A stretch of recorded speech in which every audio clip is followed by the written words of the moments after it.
Genesis chapter 26. Isaac and Abimelech. Now there was a famine in the land, besides the previous famine in Abram's time, and Isaac went to Abimelech king of the Philistines in Gerar. The Lord appeared to Isaac and said, Do not go down to Egypt, live in the land where I tell you to live. Stay in this land for a while, and I will be with you and will bless you. For to you and your descendants I will give all these lands and will confirm the oath I swore to your father Abram. I will make your descendants as numerous as the stars in the sky and will give them all these lands, and through your offspring all nations on earth will be blessed. Because Abram obeyed me and did everything I required of him, keeping my commands, my decrees, and my instructions. So Isaac stayed in Gerar. When the men of the place asked him about his wife, he said, She's my sister. Because he was afraid to say, She's my wife, he thought, The men of this place might kill me on the account of Rebekah, because she's beautiful. When Isaac had been there a long time, Abimelech king of the Philistines looked down from a window and saw Isaac caressing his wife Rebekah. So Abimelech summoned Isaac and said, She is really your wife. Why did you say she's my sister? Isaac answered him, Because I thought I might lose my life on account of her. Then Abimelech said, What is this you have done to us? One of the men might well have slept with your wife, and you would have brought us guilt.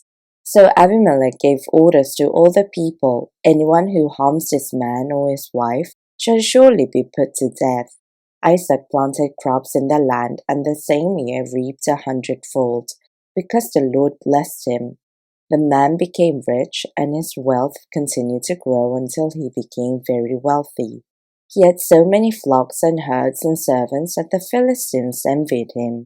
So all the wells that the father's servants had dug in the time of his father Abram, the Philistines stopped up, filling them with earth.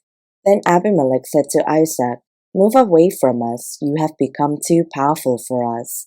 So Isaac moved away from there and camped in the valley of Gerar, where he settled. Isaac reopened the wells that had been dug in the time of his father Abram, which the Philistines had stopped up after Abram died, and he gave them the same names his father had given them. Isaac's servants dug in the valley and discovered a well of fresh water there. But the herdsmen of Gerar quarreled with those of Isaac and said, The water is ours, so he named the well Esek, because they disputed with him. Then they dug another well, but they quarreled over that one also, so he named it Sitnah. He moved on from there and dug another well, so no one quarreled over it. He named it Rehoboth, saying, Now the Lord has given us room and we will flourish in the land. From there he went up to Beersheba. That night the Lord appeared to him and said, I am the God of your father Abram. Do not be afraid, for I am with you. I will bless you and will increase the number of your descendants for the sake of my servant Abram. Isaac built an altar there and called on the name of the Lord. There he pitched his tent, and there his servants dug a wall. Meanwhile Abimelech had come to him from Gerar, with Ahuzzath, his personal adviser, and Phicol, the commander of his forces. Isaac asked him, Why have you come to me, since you were hostile to me and sent me away? They answered, We saw clearly that the Lord was with you, so we said, There ought to be a sworn agreement between us and you.